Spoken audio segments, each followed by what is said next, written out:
Why do people watch us, Kim? We're kind of like dorks, aren't we? I really don't know. You don't know? I'm just a Harry Potter loving school teacher. Anyways, guys, it is episode number 7 of Reselling with Kim and Mike. Kim, how's today been for you? Is it Kim and Mike or Kim and Mike? Well, it's Kim and Mike. You're always first. That's why I put first. Aww, yeah, you know. Isn't that sweet? My day's okay. Yeah. Did you go thrifting today? Did you go thrifting? I went thrifting and didn't really find anything to resell, but I found 2 dresses that were really nice. Yeah. Didn't you find that place interesting? Because you made a comment to me earlier where you said the lady was throwing stuff out. Talk about that. Yeah. It's interesting. Yeah, she was like really like hyping. She's only been volunteering there for a few months, and she's like, I can't believe this place. She's like, and now everything that comes in, I look through it all, and I throw out anything that's got holes or stains or anything. So it really was, the clothing in there, I've got to say, really was good quality clothing. Yeah. Like where really Goodwill and Salvation Army, they really don't care, honestly. No. And it was like cheap. They were like cheap, $1 or $2. It was like, it was 15 pieces of clothing for $1. If you could find 15 pieces or whatever. But I like that standpoint of there's somebody working at this little mom and pop thrift shop. Yeah. That actually gave a crap. Yeah. She's like, if I wouldn't wear it, I don't want it. I won't put it out there.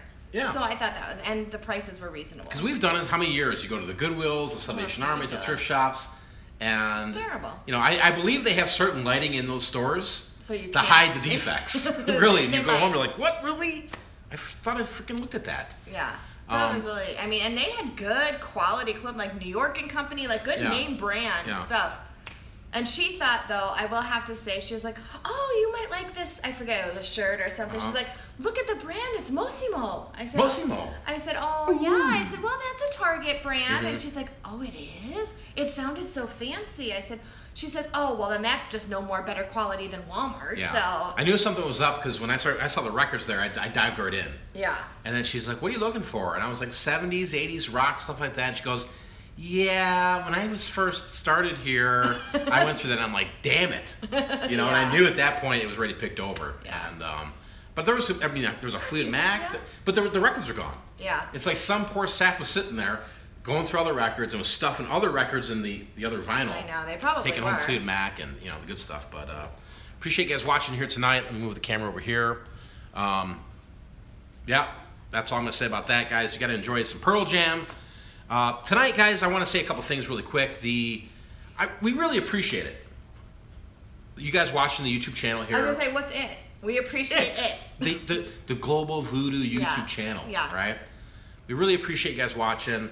The fact that you all watch us, because I don't know, we just feel like we're normal, I don't think I do anything special, to be honest with you. I mean, other than work hard, find crazy junk at the thrift shop, do all that type of stuff, and I show it to you guys. And that's the whole point of the videos, is to say, hey, listen, if we can do it, you guys can do it. And there's no other big secret other than just keep educating yourself, right? And I remember when I first came on YouTube here, there wasn't too many channels that were out there. Matter of fact, everybody who was out there at the time is all gone. They don't even make YouTube videos anymore. Yeah. Some of them try to go in for the rich, quick scheme. Some are still out there at rich, quick schemes. And it's just like, man, I think my channel's just kind of lived the test of time of just like, hey, it is what it is. I do make these vlogs. I'll show you if I sell something for $4 shipped or $100 shipped. And speaking of which, you just hit 3 million views that's freaking on nuts. this channel, which is crazy. 3 million views. 3 million. Pretty freaking wild. I mean, it's just... maybe people watched more than once, I don't know, but 3 million views is amazing. Yeah. So, woohoo! Yeah, that's cool. I mean, the channel's growing, guys, but also the support from you guys has been amazing. I really want to say thank you guys for watching the vlogs, leaving the positive comments. Even for you guys that leave negative comments, or you question things, or maybe your day's angry and you want to take it out on us, because that happens a lot. There's a lot of that. Like, I feel like people are going, oh, Mike just uploaded a video and I'm on my way to go work, third shift or second shift at Taco Bell, so let me just take it out on Mike for a little bit.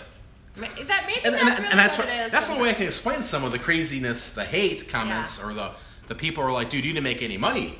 I do this better than you do. And it's like, well, dude, I just showed you I made $180 today. I mean, realistically, you're mad at me? Well, I'm not the one going to work at Taco Bell second shift, right?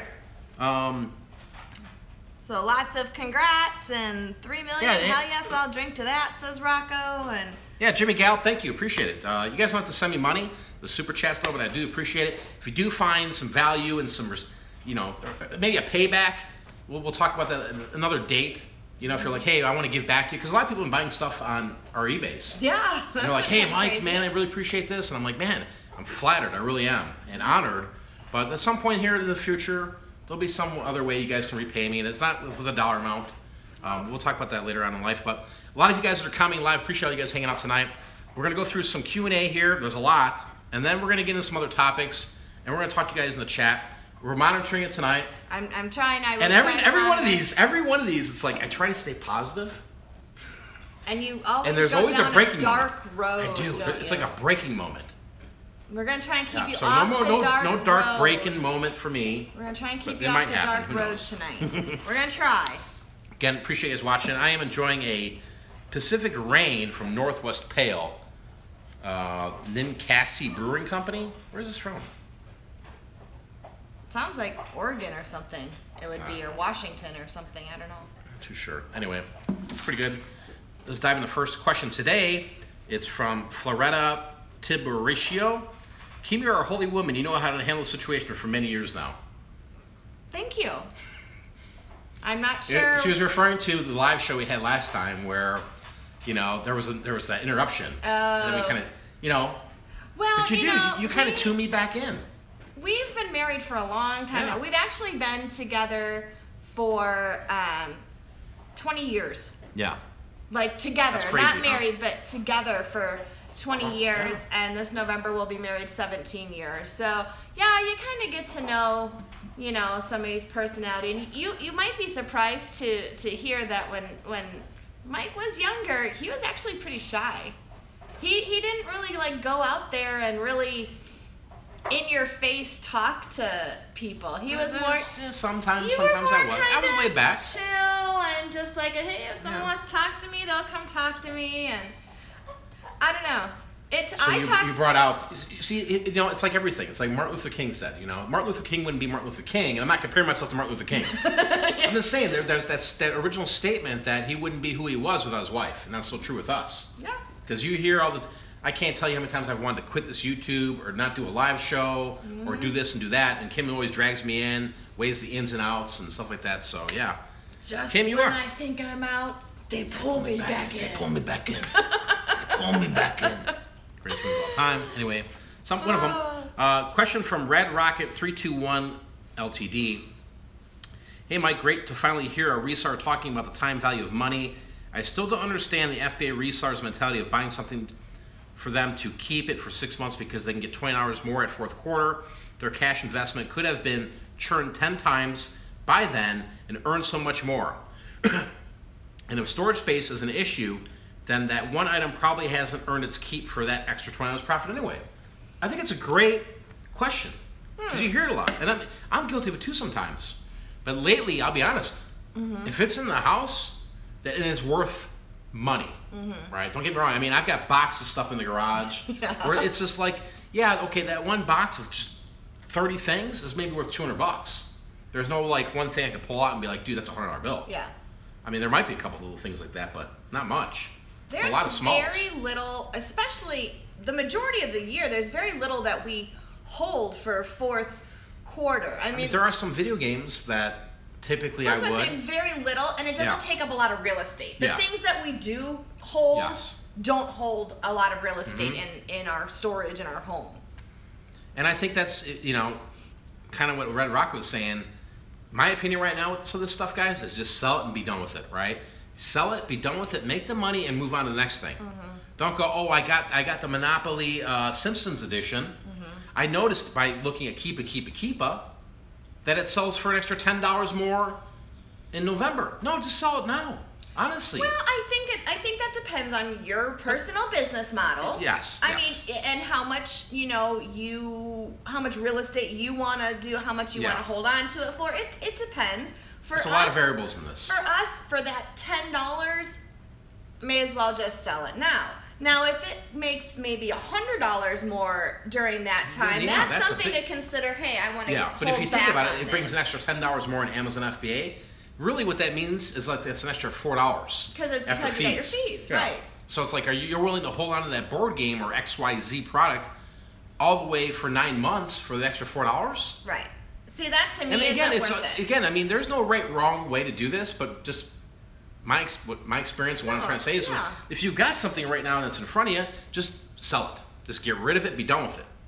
Yeah, everybody's got their own, thing. Like I said, I think if you said, well, Kim, what do you think we should do? We could sell it now for $50, or if we hold on to it till November, it's going to go for $150. And I'd probably say, you know what, let's hold on to that, depending on maybe how much. Yeah, there's a lot of variables here because, like, we saw a lot of the long tail things like these concert T-shirts. Yeah, we can get rid of them tomorrow. Yeah, throw them to auction and sell for $25.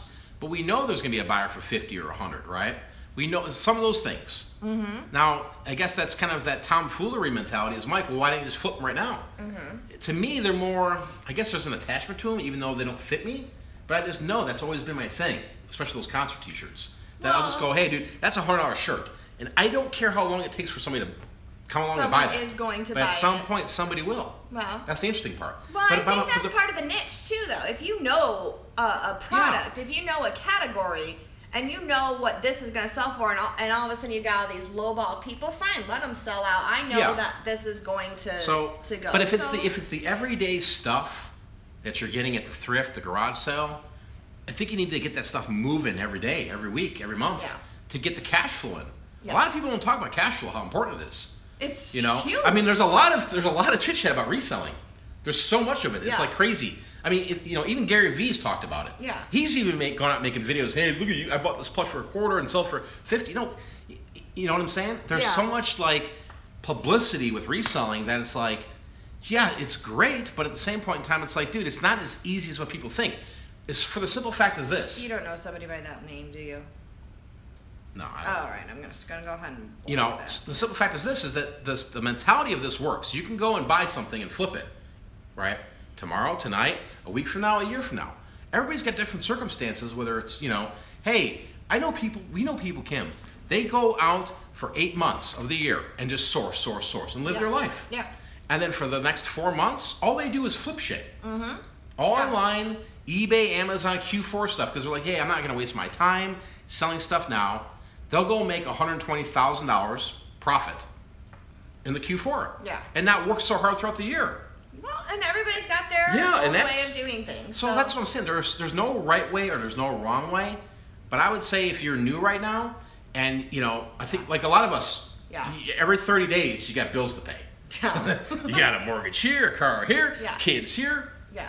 And if you're full time at this and you have no other job, no other income coming in, you have to sell stuff, right? Yeah. You got to sell stuff. You have to keep that cash flow going. You can't let everything be long tail and just say, well, I want $100 for this and I'm just going to hold out. And the next thing you know, you've got every single product sitting out there at a price that you've got nothing that's moving, and you can't do that. You can't. You cannot be a successful reseller that way. I don't think. I think you got to make the money every month. In my opinion, because if this is what you do full time, you have to continually have something coming in with enough profit so that you can go out and get more. Mm-hmm. So it's a cycle. Yeah, you need the profit to pay the bills, the profit to go source more. Right. Because you can get just enough to pay the bills, but then what? Now you're out of product, or you've got some long tail stuff sitting there, and then what are you going to do with yourself? I find it so interesting with reselling that nobody ever talks about saving money.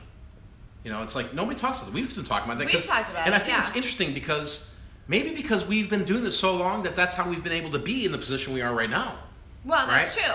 A lot of people that they're like, they don't even talk about that. They're just, here, I go spend this money. I bought me this brand new car. Yeah. I bought me this new house. And they're just living for the moment. And maybe they're running on credit. We don't run on credit. No, that's we do not run on credit. I mean, if I want to get credit, I can get credit. If I want to give PayPal, give me a loan for $100,000, I can go get that. But we've never done that. We've never done that. I think, and we've said it before, the only time we have ever used credit as far as the business is concerned is during Q4 when there's like a hot product or something like that we know we're going to have that money back and pay off, what we put on the card.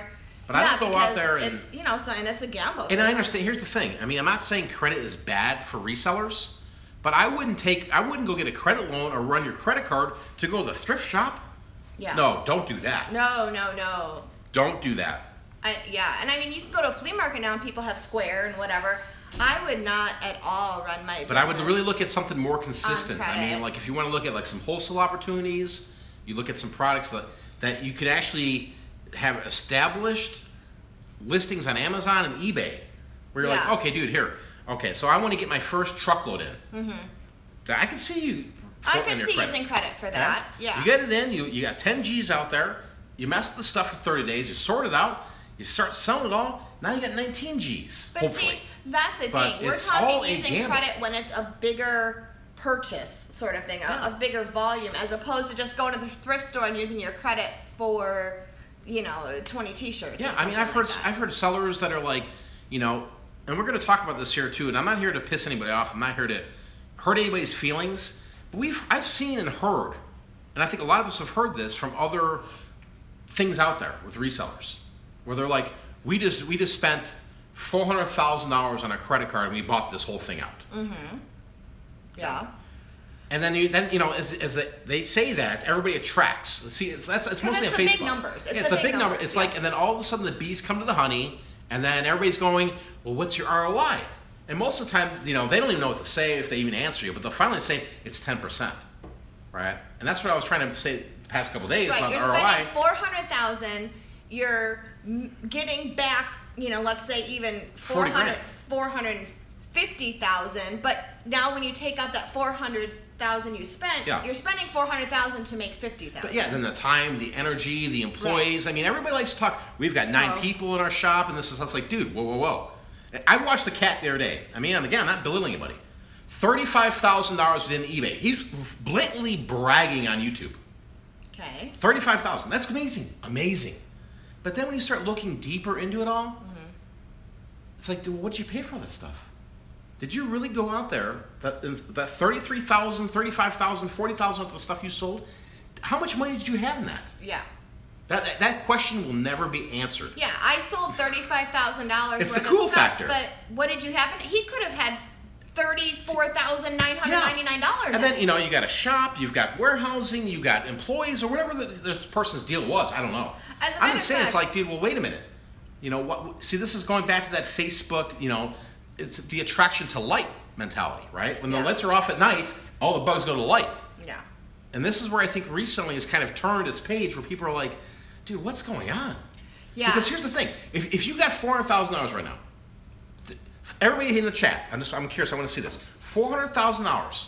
Would you invest that money back into your reselling business to play eBay and Amazon?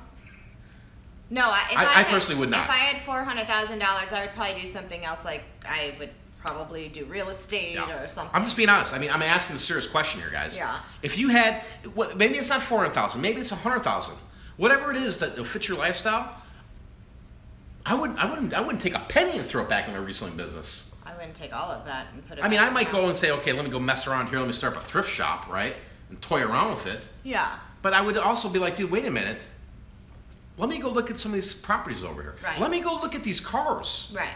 Right? Every day out here, and especially in Arizona, we've been looking at this lately. Right. The car auctions. Yeah. Now, you could say what you want to say about the car auctions, but they go cheap. They go cheap, and yeah, there could be issues. I mean, it's like anything. You see a question? No. But here's the thing: it's like when does the big dollar amounts? They're sexy, obviously, but at the same point in time, it's like, well, if you have all this money, if this is what you make a month or a year, why are you still freaking farting around with bullshit, used stuff, or even new stuff? You know what I mean? Yeah. I don't know. This is something that's always bothered me in my mind. It's like, if I had that type of money, that capital, I'd be over here. I would be buying used boats. I would not be going to the Salvation Army and loading up on shirts and stuff. That's not what I would do. So, anyway, that was a long rant about it all. I Hopefully I answered your question, Red Rocket. Danny Anderson, sales are finally picking up, Mike, and my wife wants to go on vacation in Wisconsin Dells next week. Ugh. I love Wisconsin Dells. I know, it's so fun. I love Wisconsin Dells. Isn't that fun? That's so much fun. The kids have fun there. I miss that. What was the name of that? Mount Olympus is where we stayed. Yeah, that was nice. That was pretty cool. nice when we stayed there. That's a few awesome. years ago, for it's awesome, sure. Danny. Sales are picking up, guys. It's summertime. Go on vacations. If you're not at the point right now to get to vacation, we'd love to go on vacation. Yeah. We rarely ever go on vacation, I'll be honest, because we're so inundated Yeah. With everything. It's Maddie's hard. working now, so she's out, and I'm not going to leave. We're not going to just jet off to go to Las Vegas so our kids can stay here by themselves. No, yeah. I understand Maddie's 16, but I mean, I'm not. This is know. not me. I couldn't leave. It's hard enough to go out for a night, which we did. We did do that. A couple weeks ago, we did that. But we're talking lately, like, hey, we want to start doing some more adventures. Yeah. We want to do something. That's a really cool place that we want to check out. Maybe coming up. All right, another question from Mad Decent. Big fan. I watched a lot of your videos. Was just wondering, do you list most of your items on eBay for auction 7 days or buy it now 30 days? Thanks. Depends on the item. I mean, if it's clothing and it's not vintage, I just let it rip, man. 7-day auction and just let it roll, right? I put a starting price with the buy it now shipping, or not buy it now, with the shipping price, that if it gets one bid, I double my money. Which we talked about last week a little bit, too, that you start your auction prices at something that's comfortable, that you know what the fees are going to be. You've already sort of pre-calculated shipping a little bit to the furthest possible place it could go, you know. Yeah.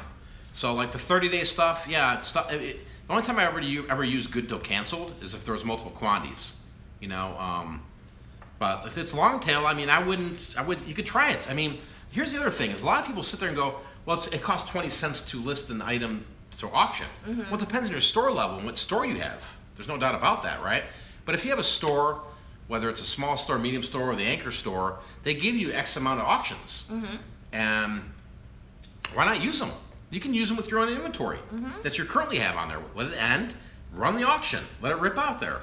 You know, if they're giving you 200 free auctions every month and you're not using them and nothing's selling or things are selling slowly, then use that advice. Flip them, move them. Ray's Sunny Shine, do you sell women's clothing? We have a couple pieces up there. We don't actively go out and look at it. No, we've done that before, and we just found that, let's be honest, women are picky. It is really hard to buy. I think it's hard to buy clothes online, personally. I have to try it on because I might be one size in this brand and a different size in that brand, and so we have done it before and made a killing on it. We really did, but it seemed like the amount of returns that we would get, like, oh, I thought it would fit, but it didn't. Nothing that we personally did wrong. It was just about I thought I was this size, but it 20 to doesn't 30% return ratio on that. And this was early on in eBay. Early on, yeah. So maybe things are different. I don't know.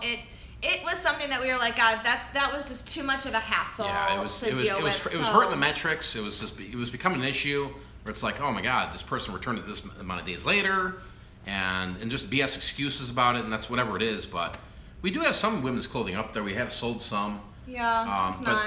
You know, if I'm walking in a thrift store or I'm at a garage sale and I see something, and if it's like Victoria's Secret pink, I'll be like, oh yeah, okay, how much? Yeah, and if I'm out with him and I see something that's, you know, a raw high-end brand that's in really good condition, then I'll definitely say, hey, we're going to get this. Yeah, I mean, I'm not actively out there looking for it, honestly. Honestly, I'll be honest, I mean, I'm not even actively out there looking for clothing. No. That is, like, right now when I go to the thrift shops, I'm like, oh my God, please. Especially that I'm doing these vlogs all the time. I'm like, please, God, let me just go to the thrift store and find something else than a piece of clothing. You know what I mean? Something more exciting like, than a piece of clothing. That's why the other day I'm like, hey, I found some LeBrons. You know? And it's just, to me, it's been a staple for many years, the clothing. But it's like... But it's easy for you, though. Yeah, that's the thing. You know it so well that it's kind of like, yeah, okay, well, there's that, but it's not that excitement of finding it isn't really there anymore. And then there's days where I'm like, I need clothing. I need to go find some. It's just a crazy love-hate relationship I have with reselling. You do. Sergeant Mac, Mike, this is only the third video of yours I've watched, but the reason folks watch is obvious. You come across as an honest broker, passing on your own experience. The Batman thing tosses in some humor, which is much needed. Plus, after watching many other reselling videos, you make them to the point, short and sweet, and don't get off track spending 15 minutes on your recent vacation. Keep it real, bud. I'm learning a great deal. Appreciate the comment, Sergeant Mac. I was reading some of his earlier comments he left, and it sounds like he's kind of new to the game. Yeah, I mean, I'm not trying to suck you guys in. These live shows, they're a little longer. They are. But like the vlogs, I keep them really short, to the point, and let's roll, right? Yeah. And this is from experience. Honestly, this isn't about let me get your AdSense. I want people to keep watching, because if I wanted more AdSense, I would do shows every night, live shows, hours, right? And some resellers do that, and that's, you know, their thing, and that's fine. But I think the reason that you keep the vlogs, because we've talked about this, the reason you keep the vlogs at a certain, you know, 15 minutes or less, basically, is because you want people out there selling. Exactly. You know, not sitting there watching YouTube videos. I love YouTube, but I don't like long. the fact that I know a lot of people are sitting there just tied to their phone. Yeah, and then they don't get anything done. And some people listen and list at the same time, and that's fine, you know. You think of it more like, okay, hey, everybody's got to take a break. You've got to take a break. Yeah. So 15 minutes is a good break. Eat some lunch, whatever, you know. Or I know people say they watch it before bed, or you know. So as long as you're getting value out of it all. I mean, there's nights where I watch Avenue for an hour at night. Yeah, you know? sometimes we have to binge watch. I'll binge watch them, but I mean, you know, it's just whatever works for you. As long as you're making money and you're paying your bills, it's all good. Which, by the way, we finally finished Bloodline that we binge Don't watched. give away any secrets. Well, no, I won't give away. But the only thing I will say is kind of disappointed. I was disappointed in the ending. Me too. That's the only thing I was going to say about it. I'm not going to give anything away, but the woman who made that comment, she said it correctly. Yeah. She said it was like they got cut off. Yeah, it was like it was rushed. Yeah. And I agree with what she said. Yeah, we got to find another show to watch. I did not feel satisfied with the end. I was not satisfied with the ending at all. Philly Flash 43, still selling a lot of Mercari these days. They started charging the 10% fees. Is it still worth it? I'll be honest, I sold a lot of Mercari. You know, I created a course around Mercari when nobody's even talking about Mercari, and you know, a lot of people got into it. The market's still good for Mercari. No denying it. Maddie sells stuff all the time, guys. I mean, all the time, like all the time. Yeah, I mean, I still sell, and I'll just be honest. Here's what I'm gonna sell. Here's what I sell Mercari. Okay, action figures, video games, a lot of smalls. Yeah. A lot of smalls. I've sold some T-shirts there. I don't currently sell T-shirts over there anymore, but I'll sell those smalls. I'll sell those video games, the action figures. It's kind of a young crowd. It is a young crowd in there, so you can hustle it hard. I mean, you know, people. It's like all these apps. Yeah. Just hustle it. Yeah. It's not dead. It just has to be. You know, it's pretty. I think eBay's so broad. And not that you can't sell a broad amount of things there, but I really feel like it is geared towards the younger 20-ish I think a lot of these selling crowd, apps. I think. Yeah, a lot of these selling apps are coming out to cater to people on the move with their mobile devices. Yeah. And they're just like, oh, I want to buy it. That's like Instagram. People are like, oh, dude, I want that. And Instagram's, you know, even though there was a time Instagram wasn't selling an Instagram. Yeah. But that's when I started at Instagram. Where but people were coming there and there wasn't direct links to buy things or whatever, and I would just say, hey, dude, you want it? Go to my website. I mean, that's how we drove traffic to our website. It was Instagram. Yeah. You know, but at the same point in time, like Mercari, find things that work. I would go after the cheap stuff that you don't want to list on eBay, right? That if you look at the fees and you can make a little bit more money on Mercari, go for it. You know, and see if it works for you.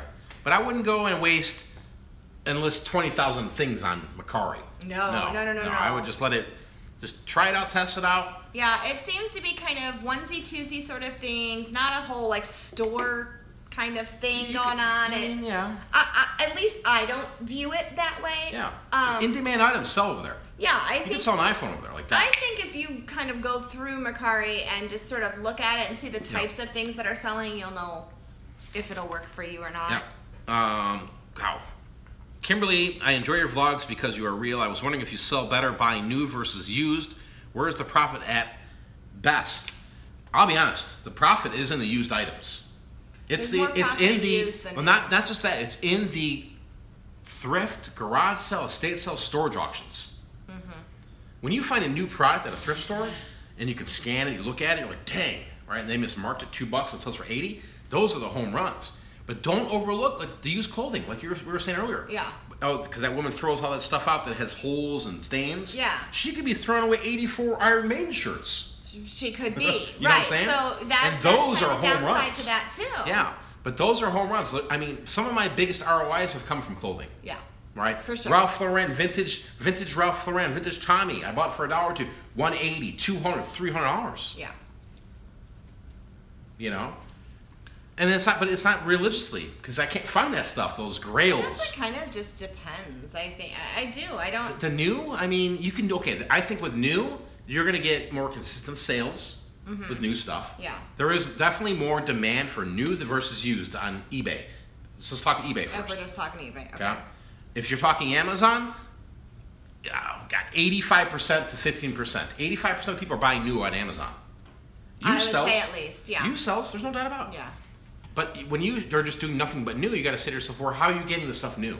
Now, see, with Amazon, I think it depends on the used, because if it's like books, for example, Well, that's books, I think used sell better than new on Amazon as far. I don't know. Well, I'm the one that buys books most of the time. and you're buying them used. And I'm buying them used.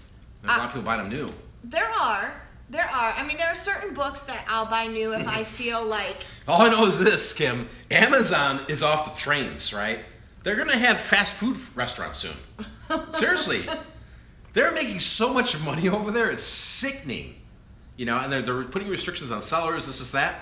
But if you just ask this question, how many books does Amazon sell a month? I think it would be mind-blowing, the number. I think so too. And not only that, the vice versa, we're talking about new versus used. I feel like. I think there's an excellent used market. I feel like used sells better, especially textbooks and things like that. For sure. I feel like the used book market is better than the new book market, with the exception perhaps of things that are like Kindle that you can like download. You know, digital downloads, that, or even the new release books, the best, or the best sellers. Right. People were buying those every week. Oh, sure. I just think that overall, my guess, and I don't know, but my guess would be at least 75% of the book sales are used. I would think. I don't know. All I know is they're making they're making so much money over there, Amazon. Making so much money. I mean, they have eBay so worried that I saw on eBay this week, guys. I don't know if you saw it. It was like a little banner at the top of their thing that said something of the fact of like, hey, our Prime Day is every day. It was just like this little poor pathetic, wasn't like that's funny. It was kind of sad. I looked and I'm like, oh, really? Yeah, Krillin has a... Oh, Krillin again with the... Dude, I appreciate it, Krillin. Thank you so much, guys. But I don't understand the question. Crew shirts usually have dates. T says Beck Crew. Rephrase that, Krillin, and we'll look at I think you're asking, do crew shirts usually have dates? He's got a T-shirt that says Beck Crew. Yeah. Can you answer yes or no, Krillin?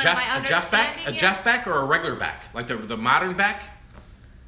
Either or, dude. You gave me a couple bucks. You hit me up. Send me a picture of your shirt you're talking about.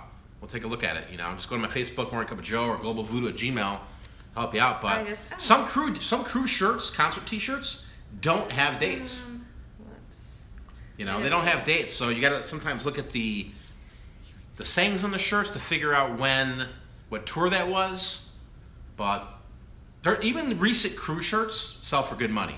Pearl Jam crew shirts, Soundgarden, when Soundgarden was doing their thing, you know, the Iron Maiden crew shirts. Add on to that, Florida wants to know how do I know a T-shirt is vintage? There's many websites to look at. I mean, you know, I would just say this. Let's try to find the dates in the shirts. Try to get familiar with the tags. And I'm not trying to say... What's the date? What's the current date now? It has to be, like, according to Etsy. Etsy's fairly strict about that. So 10 years or more? 10 years or more? Well, I consider vintage T-shirts to be 20 years old. So 20 or more years would be vintage. I don't even know anymore, man. I mean, some people argue this, it's 15 years. I don't know. You know, it's not 2 years old. Vintage isn't. No, this is the problem with eBay. The thing. Vintage isn't eBay wants to freaking... Listen, I'm going to rant here. eBay wants to sit there and throw fits when they get these people coming in like, oh, you can't put Velcro in the title.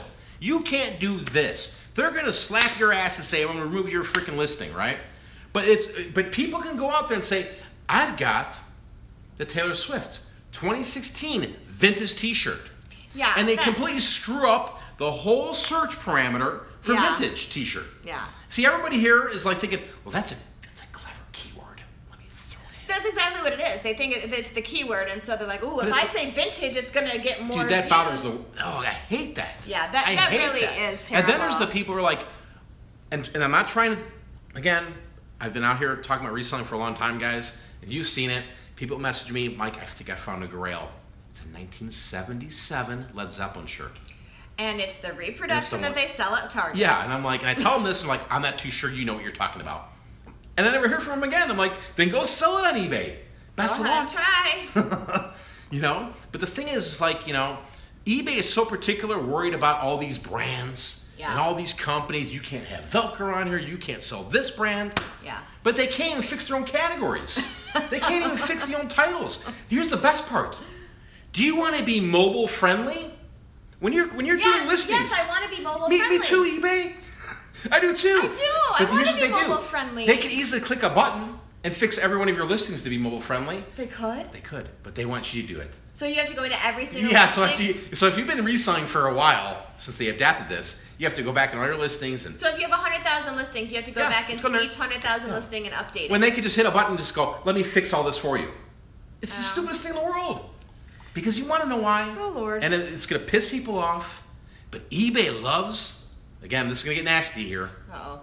eBay loves when you're its bitch. Oh. Okay? I just said it. Okay. They love it when you spend all day on eBay. They love it when you go on the Facebook groups in eBay. They love it when you go watch Griff or you go watch Joe Blow in Vegas doing an eBay show. Yeah. The guru, they love you talking about eBay. Yeah. They love it when eBay's in the radar. eBay. It's like Pink Floyd The Wall. eBay simplification. You know what I mean? I mean eBay loves that. But the thing is, they whatever they're doing, and don't get me wrong, I love eBay. Me and eBay have a love-hate, guys. But eBay, I'm telling you, eBay, they can't figure shit out correctly. Right? Why can't get rid of some of these idiots with these title things? They got you sitting there going, bundle listing. Remember we were talking about that? Yes, we were talking about the bundle I don't listing. know. I'm selling one thing of toothpaste, bro. And then, so what do you got to do? Call customer support? Listen, I got an issue. Honey, wonder why? I'm sorry, what? I don't understand. I understand. People have called us racist before, but come on. Has anybody ever here called eBay? It's very difficult to get someone whose native tongue is English. Michael Franco, Franco. Michael Franco? Franko? No! Franco. See you? No, I don't want to. It's Franco, bro. And then, you know, and this doesn't happen when, I mean, it's not a shit charging the eBay cam. This happens if you call Walmart. First off, Walmart doesn't even pick up the phone anymore. No, you call your local Walmart, you might hear this guy like this. Hello? Walmart. And you're like, yeah, I need to speak to somebody in customer service. Well, I'm in the bathroom at the moment. Yep, and then they've got like their thingies and their headsets, the headsets now, because they were trying to be like Target. So now they're answering the phone, and you hear like the other person. I mean, a manager on aisle 5, and they're trying to answer the phone. And then not only that, they couldn't quite get the headset thing figured out right. So they've also got a walkie-talkie as well. So now you're getting the phone answered. It's terrible. With hearing the headset and the walkie-talkie. Believe me, this just happened to me 2 days ago, and I'm like, hello? I just need customer service. You want customer service? Then they transfer you to toys. You got this guy. Yeah, we're at toys, man. What's up? You want Legos? We got them here, man. You guys with these retail arbitrage things keep calling. But no, here's the thing. We were sitting there at the Walmart customer service return thing. 35 people. You're looking around like, you're here too, bro? Yeah, I'm here too. I sat there for an hour talking to some old couple from New York. He's turned around, he's looking at me, he's like, damn, man, this guy's wearing a Cubs hat. And he's got some, like, Dodgers hat on. I'm like, dude, you're 80, I'm 40, right? Don't give me shit in a line. And this is a one woman at the counter. And I can't believe she hasn't had a nervous breakdown. You know what I mean? It's like back in Blockbuster. Remember going to a Blockbuster back early on, the early days? On a Friday? Oh, man. There'd be the one person at Blockbuster, and the line would be out the door. And that person it was always like a little young girl, a little boy. Yeah. Okay, sir. You know, and they were just like, oh my God, it's nuts.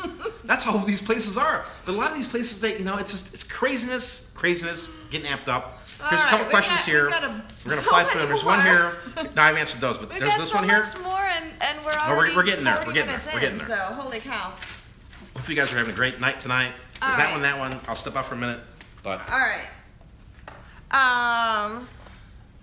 Let's see. So Susie Q asked, said, your electric bill must be ridiculous. And I don't know exactly in what context she was talking about, but it is high in the summer. Here's the thing though. The nice thing about here is come about October or so, we don't turn the air on at all. So from October to about the end of May, we don't have to have the air conditioning on. So we have it on June, July, August. So 3 months we turn the air on. But the rest of the time, our bills are super duper duper low.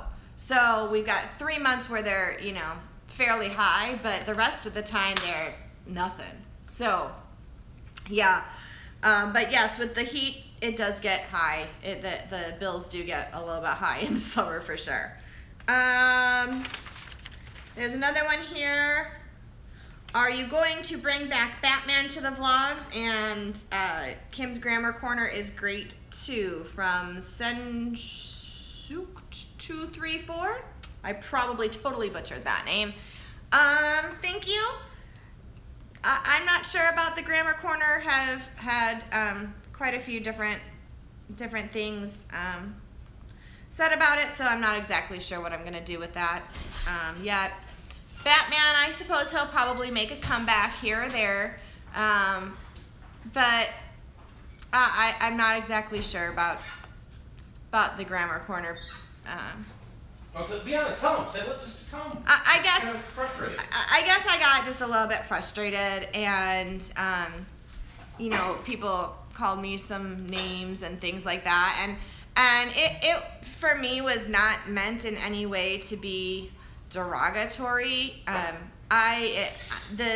two that I did were things that I hear all the time out here, and it has nothing to do with race. It has absolutely nothing to do with race. I hear it from white people all the time out here, and that what actually prompted me to do it was Mike watching a white YouTuber who kept saying it over and over and over again, and kept saying seen, I seen it, you know, have you seen, you not even have you seen, but you know, just doing that, and he kept saying axe over and over again, and I was like, oh my god, this is like ridiculous. You know, people need to realize, and there are some other teachers on here, I don't know what I did here, who are like, oh my gosh, oh, how did you do that? And I couldn't do that. That's why Apple makes it so easy. So, and you know, other teachers were like, oh, thank you, you know, God, I hear this in my classroom. I mean, there's a Patricia, I believe it is, that teaches college, and she's like, I think I'm teaching a dying language, you know. It's hard.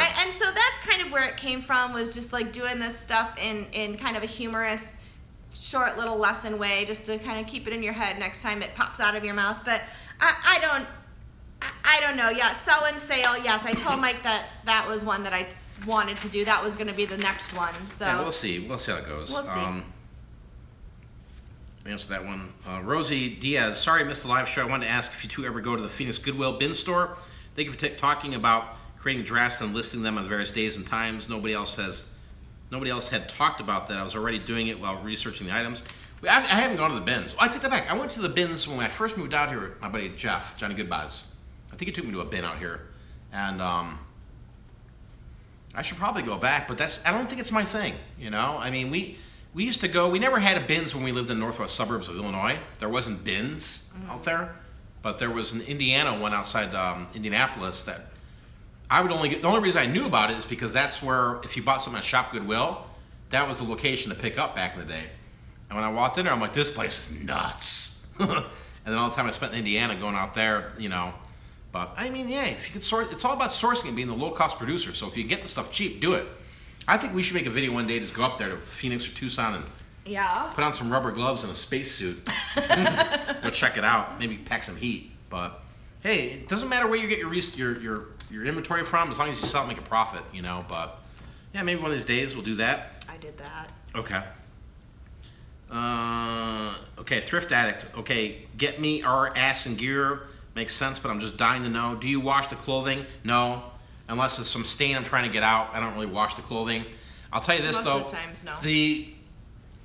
We wash more clothing from storage units than we have with stuff we bought at thrift shops. Usually storage units, but because it's the storage unit stuff. Because there's all kinds of mixture of grossness. And we're selling them at the garage sale. We're doing whatever. It's like, yeah. I think it, you know, so, if I would have left some of those clothing like we got it. I mean, if you haven't watched the videos in a while, you know, I have a whole playlist of storage unit stuff, and you'll see me just throw down a stack of clothing, and just nastiness comes out of it, and so I felt obligated to wash that stuff. But I typically don't wash my clothing. You know, I don't want to treat my clothing like I don't treat my clothing like it's gold. No. You know, I treat my gold like it's gold. Most of the time, it's not washed unless it came from a storage unit. Then usually it is because there's all kinds of grody-ness going on. Yeah, I mean, when you're spending more of your time focused on the little things in life than selling clothing, like it would take. My God, it would take so long to wash every piece of clothing, dry it, pictures, fold it. I mean, imagine your electrical bill then. I mean, it would be outrageous. Your gas bill. You can't. Yeah, that'd you be know. too So, much. but to each his own. Again, us personally. I mean, we're not a selling 10,000 items a month type of business, but we also, you know, have been around the block where we're like, hey, you know, this thrift store clothing. Yeah. You know, if there's a state we're trying to get it, we'll wash it. If not, I'm not trying to make it look all pretty because guess what?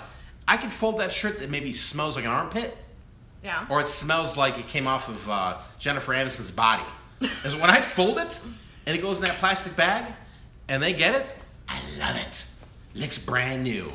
Right? Only some people in particular like, it smells like cigarette smoke. And I'm like, hey, dude, I don't know what to tell you. Send it back. No, I'm going to wash it. Then they come back 5 days later. I tried to wash it 18 times. We're so allergic, we got sick. Yeah. We're calling 2020 in your ass. Okay. I mean, you get people like that with clothing, guys. If you're selling used clothing, you get people that are like, that's why we stopped putting in the dryer sheets and the clothing, because people are like, I am so allergic to gain or bounce. Yeah, bounce. But I was just tired of it. I'm like, dude, then fine. You get the funk. When we pull the funk out of the thrift shop. You can't win either way. It's like we used to put dryer sheets in just to kind of help the thrift store smell, you know, go away. Then people were allergic to the dryer sheet, so we didn't do that. Then we tried the Febreze. Maybe they thought that was it smelled like Febreze. Oh my God. Maybe they thought that was an insult when we gave a dryer sheet. Like, oh shit, are they trying to tell me something? Well, I don't know. I mean, think about that. Like, if you're oblivious to what we're talking about here, reselling, and then all of a sudden you get this shirt in the mail and it has a dryer sheet in it. You know, like, should I be washing this? Yeah. That's the other sick part. There are people that will buy clothing on eBay and just like, they'll just sport it. They won't even wash it. Yeah, that's kind of gross. I mean, it's very gross. Again, reselling is a dirty job. I made a video about it. It's dirty. Right. Yeah. Well, that was one of our videos of how dirty it was. Today, you should have seen it, guys. We were walking out of that thrift shop, and I was like, God, we went to the grocery store, and they have the section where you pull your shopping cart up there, and they got the wipes. sanitizer wipes there. And I'm wiping my hands off. Dude, it was black. Yeah, it was filthy. gross. It was gross. Anyway. All right, let's keep going because we have a lot. Jonathan Hillquest, thanks, Mike. I needed this. I'm in the middle of a divorce, dealing with depression, and trying to make my time with my son amazing, and I've been lazy. I have 200 plus items to list. I might need a bigger store, but summer slowdown and returns have got me down. Thanks for the kick in the butt. Much love from a Detroit boy to a Chicago boy. Keep up the great work. Hey. Don't let it get you down. Don't let this bother you guys. I'm telling you, guys, you don't understand. I fight with depression. I fight with freaking a lot of things. I've been through ups and downs. All of us, since our marriage. Yeah. And before our marriage, everything. My life has been up and down, guys. Yeah. Okay? And the only way it's gotten better is for me to go, I gotta get it done. I gotta work. I gotta list shit. I gotta, honestly. You gotta kind of almost kick your own butt and get yourself in gear and be like, hey, okay. Because when you're feeling, even if you don't have true depression, we all have days when we just feel, right? And we're just, bleh. And it's hard to just want to do anything other than sit on the couch and binge watch Netflix and eat a bunch of chips and dip. So you've got to really just say, when you recognize that in yourself, say, okay, I need to it's got to be a spark to say, you know what, let's get off the couch. Because that's, honestly, I couldn't even count how many times I'm like, dude, I'm so done with this. I can't count I'm so done with reselling. I'd be happier pulling fries out of the fryer at Burger King. Honestly. Yeah. I'd be happy sitting there at McDonald's or the Walmart greeter, honestly, than deal with it, dealing with the ups and downs, right? Lately there's been a lot of talk of people just using my same words when it comes to like motivation and using a lot of terminology that I've used in the past videos, which I find flattering. But I also find it kind of like, dude, we got to be legit with ourselves. If you're struggling, you're depressed, you're financially, going under, you got to do something, man. Because if you don't do something, it'll get worse. It's easy to sit there and like wallow in that self-pity. Yeah. But the problem with that is, take a day, fine. If you feel like I just need this day to decompress. Do it. But the problem is it's so easy once you've taken that one day. to say, I'm not going to do anything the next day. Yeah. And the next day, and then next thing you know, it's really you like believe coming you can down do it. at you. You got to believe you can do it, and you got to just fight through it. And you're going to need, everybody needs a break. Reselling is not 24/7, 365, guys. It's not. You got to take a break, right? Go listen to Eddie Vedder. You know, go listen to your favorite musician. Put some headphones in. Go take a walk. Go to the exercise. Do whatever it is. But there are things like depression, anxiety, you know, like with reselling. I mean, because you're literally sitting here waiting for Sammy over here to buy, Bobby, little Billy over here to buy. Because you don't know when your next sale's coming in. There's no guarantee. Hashtag no guarantee with reselling. Right? And trust me, I've sat there. Oh, I remember I came time and times. I should write a book on it. That it's real. Yeah. It's a real scary moment in your life, and you're like, especially when you have nothing else coming in. You got no other money coming in. What are you gonna do? Yeah. Then that's again where you get, you know, let's work the Craigslist. But I think the biggest thing is keeping the hustle alive, keeping the motivation going, keep listening and keep believing.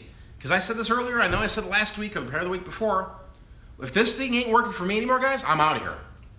Honestly, you'll see me just walk away. There'll be a vlog and there'll be a shot of me walking in the middle of the desert and it'll be goodbye. If it's not working anymore. All right? Honestly. Yeah. This is getting long though, babe, and we have. Yeah, I understand. So, I mean, hey, if you guys are chilling and cool, it's great. I want to answer these questions. I know. I don't want to just get rushed. Well, I don't want it. I hate to push it long for people, but I want to get through some of these questions. And Tanya's also in the house. Yeah. Yes. All right. South Dakota resellers, the do's and don'ts of global shipping. I would say do global shipping. Period. I wouldn't even mess without it. You know, honestly, I've gotten burned in so many transactions that weren't global shipping that I got screwed in the deal, you know, and that might have changed from how eBay does it now, but the global shipping, I would say it's a must. You know, I wouldn't create what would I call it? I wouldn't put a massive handling fee on your shipping when it comes to global shipping. You know, get rid of the stuff, sell it, and make sure it's packaged correctly and out the door. Next question is from Beachtown Reseller. Hey, Mike and Kim, when you say in your videos that something sold after being listed for 60 days or whatever, how are you keeping track of that? QuickBooks, most of the time. There's a lot of easier softwares that are out there, like Inventory Lab. But I mean, I'm an old school guy, so I'd use QuickBooks and Excel spreadsheets, Google Sheets to do stuff like that. And I kind of just keep track of all the buys and all the purchases, and at the end of the day, just pay the taxes like everybody else, you know. But I also have that list. It's very important for me, not only for the tax burden or the income statements, but the understanding what you're selling. Your best advice sometimes is looking back in history and what you sold, okay? Especially if you keep track of little things like, well, how long did it take for me to sell that Ralph Lauren shirt? How long did it take me to sell that, you know, board game? Little things like that. I've got the statistics on that, guys, for 11 years. I know exactly, a majority of those items, how fast they'll flip. And then that is like a calculated risk for me where it's like, well, that Ralph Lauren shirt, it could sit there for 45 to 50 days on eBay, buy it now best offer. Let me just run an auction. I could sell it in 7 days. So I always talk about this, you know, have your numbers, do your numbers, and keep track of your numbers. I know there's Inventory Lab, there's some other third-party softwares that you can use to keep track of these things, but I'm an old school guy. He also asked another question here.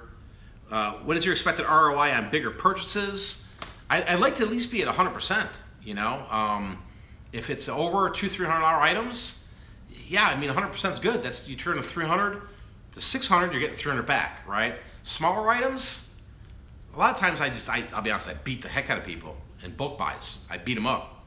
I beat them up so bad that like the price when I throw them, here's the price, that I'm really walking away with pennies in the stuff, and that's just me. But I won't walk away from deals where it's like I could see money. You know, as long as I see money in something that can move fast and flip fast, I'm good. He says, I've been lucky to double my money after cost of goods and fees on quick flip items, and at least 3 items my investment after fees on long tail. My idea of a big investment is anything over 50 for one item. By the way, small investments to some, but I'm tight with the dollar. Yeah, I'm tight with the dollar too, guys. I mean, I'm tight, you know? I mean, if there's a buy out there, I'm in, you know? And I think that's what's so amazing with reselling is that your buy could be $1, your buy could be $5, your buy could be $10, or you could be buying $1,000 of the stuff, right? It's just whatever your income level is. You know, I mean, I literally, guys, there's people that are out there that are doing this on such a grand scale we're talking about, they would never watch those videos on YouTube. Because they're going and spending 20 grand and they're like, 20 grand here on this, they bring it in, this mass quantity of product, then they know within 7 days they pitch it out, they got 30 grand back. 10 grand a week, you know? So, hopefully I answered your question. Beachtown Reseller. Bradley, Global Voodoo make much money in antique flea market booth and what to look for. Talk about that pretty soon here. But yeah, there is money in the flea market aspect of it. The antique booth a little bit, but I don't have great experience in that. We did have a little bit of an antique booth up in Woodstock, or wherever the hell that was in Illinois at the time, but didn't really pan out. Hawkeye Pickers. Hi, Mike and Cam. Thank you for doing the live shows. My wife and I really enjoy watching them. My question is about how the partnership works between yourself and Steve. My friend and I are considering a partnership where we would purchase 50-50 and split the profit 60-40, with me listing and taking the tax implications. Please let me know if this is a bonehead idea or not. Greatly appreciate your advice. Thank you. Honestly, yeah, it's straight up. It's 50-50. You know, it's the summertime here. It's hot. You know. Yeah. So right now it's kind of, we're not really doing. We're kind of each doing our own sort of yes, thing. If something Steve, comes along, you know, that's fine. There's a good buy out there. I'll text Steve and be like, hey, Steve, what do you think about this? You know, yeah. Steve's got a YouTube channel. You can go check it out. He talked about what he's been doing lately and stuff like that. That will help out. But typically the whether it's we sold it on my end on my books. Yeah. There was tax implications for it. Yeah. Hey, then just the same way here. Every time I show the video, hey, this sold on Steve's account. Well, he's getting the money on his end. It's being billed a certain way, and he's implied to his tax implication. There's a lot of trickiness, but it kind of depends. It can be done. I think, you know, you have to. You said you're going to go into business with a friend, and that in and of itself can be a tricky thing as well. If something goes wrong, are you still going to be able to be friends? Yeah. So that's another consideration. You know, you might think that the person's a great guy or gal or whatever, but then the minute something goes wrong or you have a disagreement about what something should be listed for, or what something should sell for, or how the money should be split, you know, I personally think it's like that with anything. It is. I just think it's really tricky. You have to do what's right for you. You know the relationship, you know, that you have with this person. It's a big trust factor to trust somebody, you know, with the money. Because if they're holding all the money and you're doing the work, and you know, then all of a sudden, like, they don't pay you. I mean, what are you going to do? You're kind of SOL. Right. You know, and just so be careful. You know, really trust talk with your wife about it, and so, you know, have things spelled out, because things come up that you think, oh, that won't ever be an issue, and then what happens when it does? You know? Yeah, I mean, me and Steve, you know, Steve's a smart cat. I mean, we don't have bad terms or bad blood or anything like that. No, I'm not saying that. No, I know. I just want to make, because somebody's going to hear that and go, oh, you know, there's some issues going on with Steve. No. Oh, no, I don't mean that. Steve's got his thing. I've got my thing. You know, we're just doing our things, you know, on different pages. We still have investments together. Yeah, I think it's just like anything that you do with friends or family. Yeah. You know, you just have to be careful. Yeah, you know, and really spell it out so that nobody gets hurt feelings or, you know, anything. I don't know. Yeah. I don't know. Anyway. All right. All right. I did that. Okay. I got to open this. I got to say this. Tanya, and I'm not going to say her last name, but she's T-Cat on here. T-Cat on the chat. She's been with us for a long time. Yeah. In Pig for Profit. She's in our Pig for Profit group. And I feel like, you know, at the end of the day, you know, there's old school people I've been around with for a long time. Yeah. And she's always been good people. So she sent me this package, guys. I have no idea what's in it. It's sealed. She sent us a surprise. She's like, I'm going to send you something. I messaged her. I said, can I put it on the live show? She's like, yeah, go ahead. So I'm going to open it. And hopefully it's not a bomb. Hopefully not a bomb. We did have something sometime. An individual sent us a doll. Right? Like I don't know what happened anyway. Gave my. That is not how you open those packages. What are you supposed to open it with? Oh, goodness. You just open it up. But Connie didn't have to say anything. I appreciate it, definitely. Connie's in Las Vegas. She moved. Oh, did she? Yeah. So,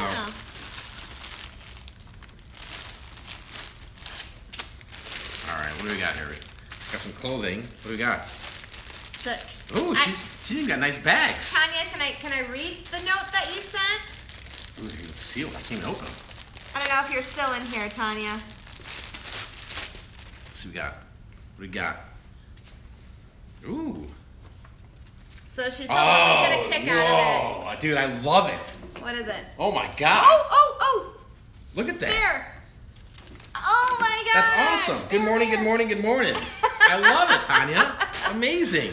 Thank you so much. Bear. I love it. Bear, go. He's in the way. What's Okay, the what's the next one? Oh, I love it. Oh. What's the next one? Let's see what we do today. Now, I love the today. Wait. What? Ready? Yeah. Vlog. Oh man, that's awesome. Oh my God, these are awesome.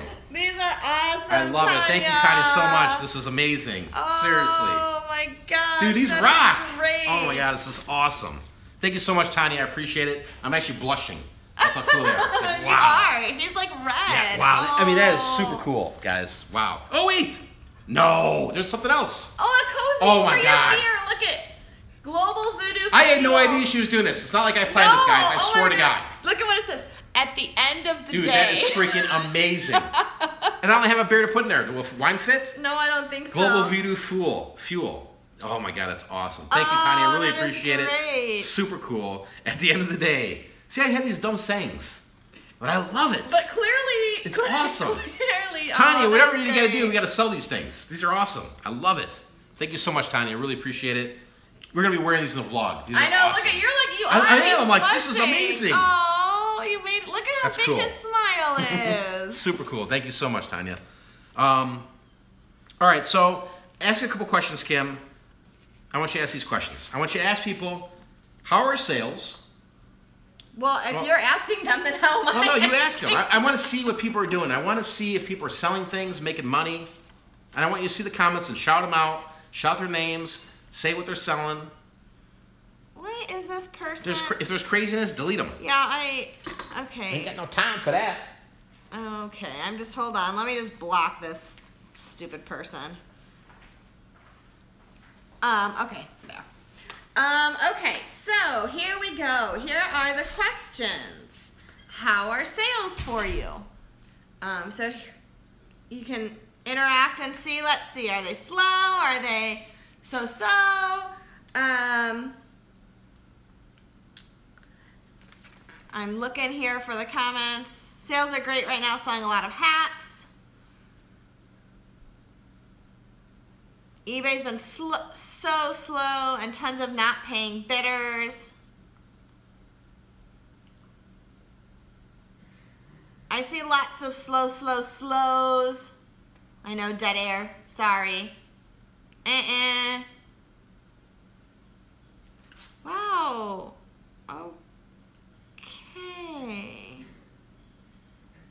Let's do that again. Some good weeks. Sorry, guys.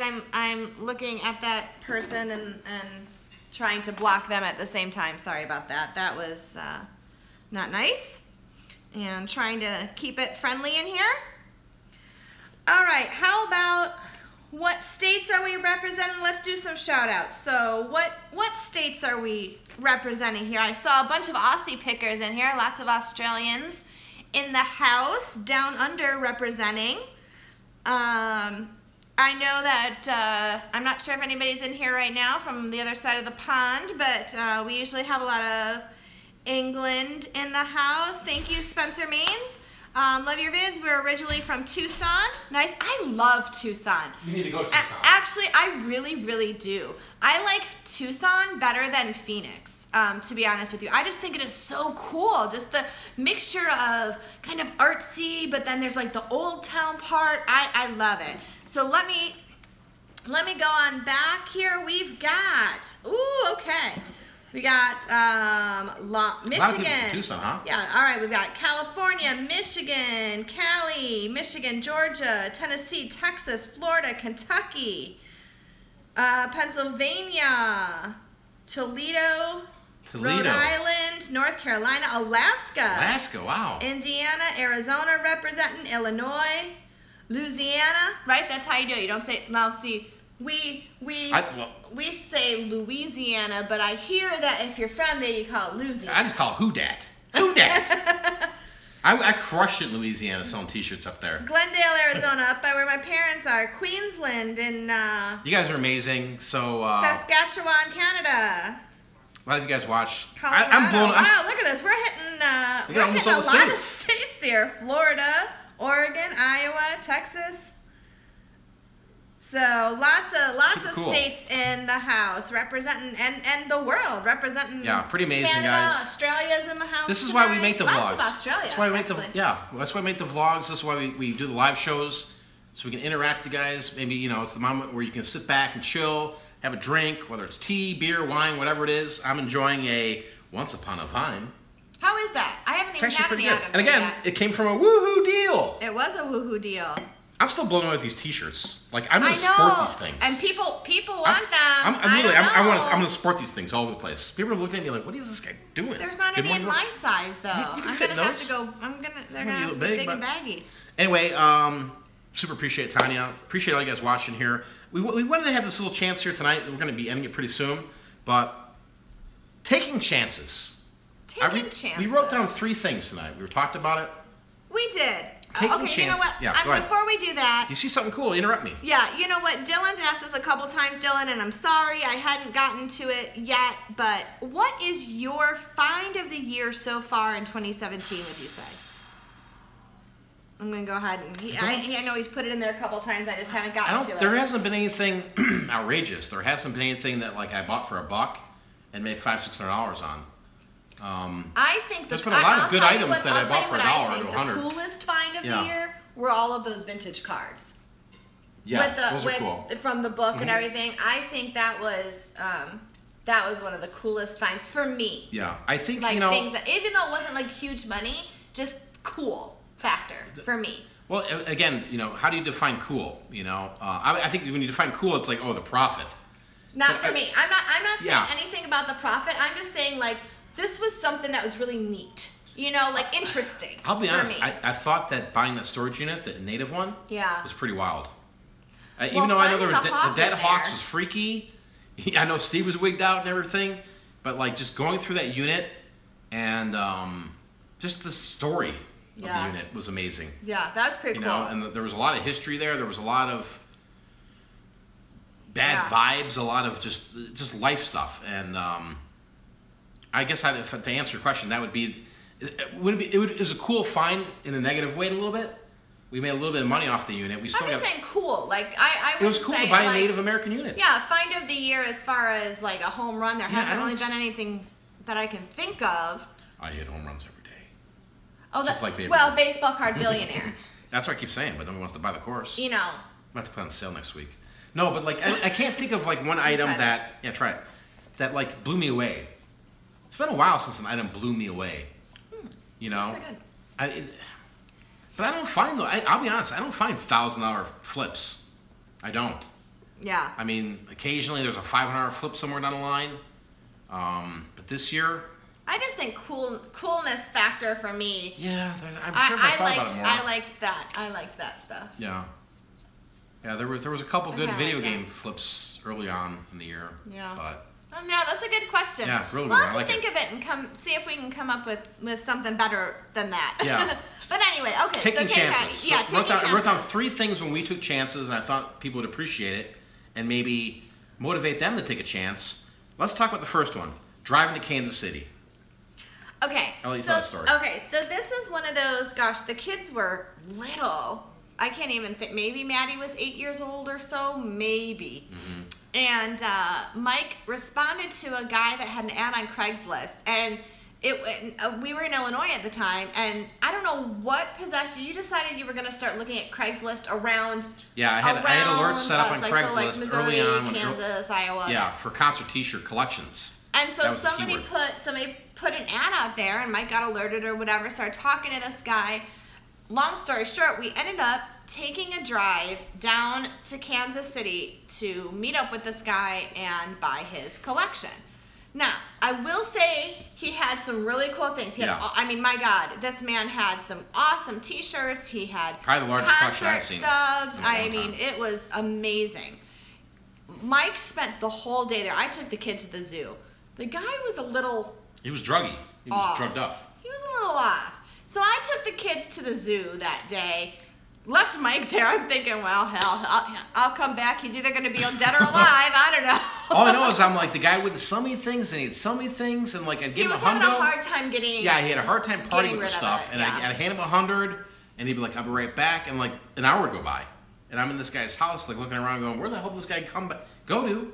Yeah. And he'd come back, and his whole attitude changed. Like he obviously was doing drugs. Yeah. But it took like a good 24 hours of that to beat him out of his collection. Yeah, it was kind of crazy. But we took that chance. We drove, what, 7-8 hours to Kansas City? Yeah, it was at least 8 hours. We stayed in some freaking ghetto hotel room. Well, it looked beautiful. This hotel looked beautiful from the outside. It was late when he had finished with the guy. The kids were tired. I said, honey, let's just sleep in the hotel for a couple hours, get up early, and go home. He says, yeah, that's fine. It was so bad. Do you remember where we all did? We slept on the floor. No, we slept in the bed. The kids and I all in one bed. You sat up watching from the window. Yeah, it was. I sat with my arms around the kids because I thought we were gonna get shot. Well, yeah, I just remember sleeping on the floor. Situation. I mean, it was crazy, but I don't remember you the sleeping at all. Yeah, the experience was making a journey, a trek to find a product. Yes, right? we did. We took that leap of faith, drove 8 hours, hoping gave the guy was going to. I don't know what I gave him, $2,000. Hoping he was going to sell something. He finally did. But it was that taking a chance. Yeah. And, talking to him over the phone, what do you have, making sure it's worth the time, just finally say, let's get in the van, let's go. Yeah. And we went down there, we pulled the trigger, and I was stoked. Yeah. I mean, we made a lot of money off that haul. But I still have shirts that are still out there that haven't sold. And we have some that we just kept because they were some too that darn were just cool. like wicked. But and I have to say, those of you out in Kansas City, or if you've never been there, the Kansas City Zoo is really incredible. Mm. It is such a cool zoo. They've got like oh my gosh, I'm drawing a blank. They have good ribs there. Those Australian things. Kangaroos. Those Australian things? Those Australian what, things, the pocket? people. They got the pocket? The kangaroos. They've got kangaroos just jumping randomly around all over. They're just running wild. See, that'd be in fun. there. I missed that. You missed that, and that was so really good. And the second one was... All our Aussie friends are going to be like, what is the matter with that show? I haven't even been drinking. I'll be honest, I'd love to go to Australia. We should go to Australia. I'd love to go. That would be freaking amazing. That has always been my dream. I've been watching a lot of Australian resellers. I'm subscribed to a lot of them. Yeah. It just, to me, that looks freaking amazing.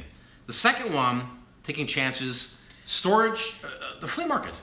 The flea market. Setting up the flea market. That was a risk. We went with just a little bit of stuff at first, and then sort of built it. And I found it really difficult to find what the buyers wanted. That was the hardest part of a flea market. We thought we went with really great. We started with really great Waterford crystals. Remember, we had a whole section. Oh yeah, antiques. I mean, we had a whole, and then we had it beautifully set up, and people just walked right by us. And our prices weren't like out of line. We didn't have everything tagged either, guys. Like, no, just kind of make an offer, just sort of feeling the water. It wasn't the vibe for that area in Rosemont. Well, it was. No, it was Wolf's Palatine. Palatine, yeah. Yeah, Wolf's and Palatine. But we adapted to it, right? And then we did really, really well. Once we adapted and realized what people wanted, Yeah, then we had to. So we started to adjust. So that was a risk, though. There were a few weeks that we made barely enough to cover the nut on it in the morning. But overall, consistency with it, staying with it, being there, listening to the people, what they wanted, and the repeat customers. The repeat customers were amazing. They would show up. Yeah. They would show up on Saturday at 7 in the morning. Mike, you got those video games you promised? You're damn right I do. They're right over here. Yeah. Let me see the cashola, man. Yeah. So it took a while for us to kind of find that, but that again was a risk, and it ended up paying off. It ended up doing well. Yeah. We made so many deals on there. It's the whole Craigslist, the whole local scene. Remember when we got that storage unit where it had all of the aquatic tanks, the diving tanks, and all the diving stuff? Yeah. Put on Craigslist. Weeks went by, and I'm like, man, I know this stuff's worth money. Yeah. We set up at the flea market. Guy walked by. It was another vendor. Yeah. And he walked by, and he's like, what do you want for that? I said, dude, I know what it is. I'm willing to I want a wheel and deal. You can have an amazing deal on it. I'll give you 40 for it. I said, dude, no. No. 240, it's yours, dude. Yeah. I can get rid of this for $300-400. 4 o'clock rolls around. I'll buy that. Yeah. I'm like, there you go. And you know, it doesn't sound like a big deal, but dude, when you're flea marketing, $200-300. Right, if that's all you're doing, yeah, it kind of depends. So but like, that was another chance. Yeah, taking a chance with a flea market, setting up stuff. You got obviously gonna have inventory. The third one, the final one, is garbage picking. I never thought in a million years picking out the garbage. And let's make sure that we understand what we're talking about here. Where we used to live, they had one time of year where it was it wasn't like trash, like, you know, you're digging through people's refuse. It was more of, you know, put out all the junk that you don't want, and furniture and whatever it was, you know, and they came by and they picked it up. And it was a once a year like cleanup sort of thing. Yeah, spring cleanup is what they called it. That I cleaned house. was I could not believe free. What these people were giving away, what they were donating. I pulled up the first time because we're a neighbor. She was doing it for a long time, and she's like, "You should do this." I'm like, "I'm not doing that." I went with her one night, and I'm like, "Oh my God!" Yeah, I was hooked. Yeah, I went out every time since then. I mean, we made I don't know how much money we made. Everything was free. 15 grand off all those It was crazy. So there was a risk that it was like, well, man, we'll see, and that paid off big time. Yeah, and the risk was, okay, going at 3 in the morning, getting in your car, driving down the roads, right? Yeah. Looking through people's trash. Yeah. Then they realized I'm not the only cat out here. There's another 100 people. Yeah, it wasn't like there were only like 5 or 6 people out there. There were hundreds of people. Like the whole town was out there, like everybody incognito. It was crazy. Don't want to see your neighbor out there digging through the trash. And then remember, I did it in South Barrington one time, which was kind of the little ritzy rich area. Yeah. And they were doing the same thing, throwing this stuff out there, and all of us little poor people driving around. Oh, Mike would come back. Look what I got. Oh my God! Every night. It's crazy. Every night I'd come home, the van was filled with stuff. I couldn't believe it. So 3 things: taking a chance, believing in something, trying something different. Right? There's a lot of ways to source and make money in this business, guys. There's a lot of ways to do things: ups and downs, Amazon, eBay, Etsy, bins, thrift stores, flea markets, antique booths, sniping. So many things, but you got to take a chance. And sometimes those chances. This was a chance. Moving to Arizona was a chance. Arizona, yeah. We'll do more chances later in live videos. So we're gonna that's gonna kind of end this here, guys. But we gotta do a chip challenge here. We did this last week. I thought it was fun. We're gonna end it tonight though with Mike this. enjoyed it. Okay. I mean, I don't know who buys this stuff. I'm just gonna be honest. All right. So what's this one now? This one's Ruffles Flame Grilled Cheeseburger. Okay. Does this stuff even sound good when you're at the freaking grocery store? Well, obviously, if you're hungry for a cheeseburger and you're... Well, last week's was pizza. It does taste like pizza. That was disgusting.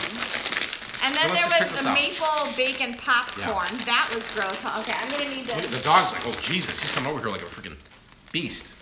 All right.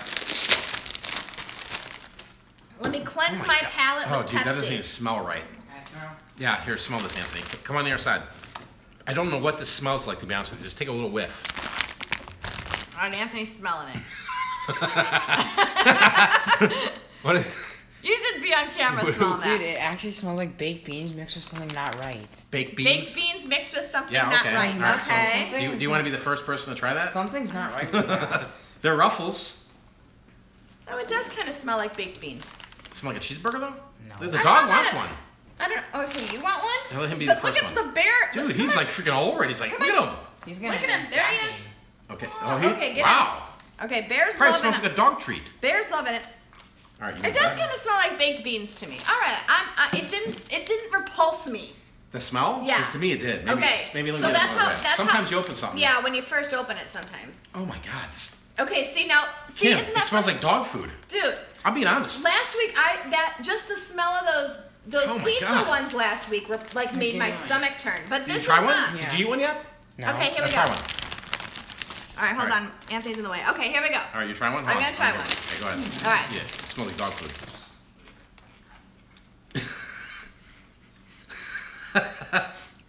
They're actually not that. Woo! That was the dog. I don't know if it tastes like a cheeseburger, but it doesn't taste bad. It doesn't really taste like anything. Look, I'm going back for more. Oh my! I taste the mustard. Ooh, a little bit of bacon. No, stop. No, being serious. I didn't like it. You know what it tastes like? Baked beans and chips. Like, you know how I like to take my It Ruffles? tastes like a barbecue chip. Like when I like. Oh my God! No wait, are you feeling that? That afterbite. It is like a barbecue chip. I feel like it's. I feel like dip your it's beans like and astronaut chips. food. I Do feel you like not taste? It's some. You know, there is a little bit of taste that feels like you Yeah. take a bite of a burger, right? Another one. This is like crazy. Yeah, put it over here. I Here, don't go know. ahead. No, I can taste the mustard. Oh my God, big time now. I taste no mustard at No? all. No. I don't know, guys. Astronaut The crunches food. are crunched. The dipping strength multiplies. I see. Let me try another one real quick. It's a little like a barbecue chip, but kind of a softer taste. I don't know. A little meaty. meaty. Doesn't taste anything like a cheeseburger. I don't think it tastes like a cheeseburger. It sure as heck doesn't taste flame grilled. No, it doesn't taste flame grilled at all. We should know we just ate. Can we buy a version that's non-flame grilled? No, I didn't see that option there. Maybe next week. Anyways, guys, appreciate you guys watching tonight's video. All of you I guys don't know hanging if out I need live a with whole, us. like, one was enough. I don't know if I need a whole So bunch let's of them. sum it up. What do you think? Would you buy these again? I mean, what's I wouldn't buy them again, but they weren't like last week. They're not Yeah, horrible. they're- So I'm a eh. you're an out. I'd give it a little bit of a thumbs up for creativity. It's not bad. It doesn't taste. Those other ones, I like seriously want to throw out. This But tastes like mustard, but I don't could think it see- tastes like mustard at all. I don't know. I want to know what it says. Naturally and artificially flavored. What's natural about these? The potato. Okay, maybe that's the only thing. Everything else is artificial. I think even the potatoes are freaking crazy. But, anyways, I give it a thumbs up. Eh, Try it. I don't know. I mean, honestly, I wouldn't binge this. no. Like, I wouldn't just devour this. No. 3-4 chips, I'm done.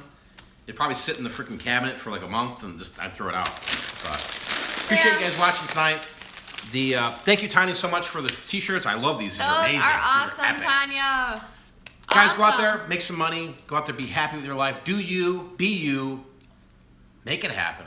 Work hard. Yeah. Vlog? No. No? Live show. Over.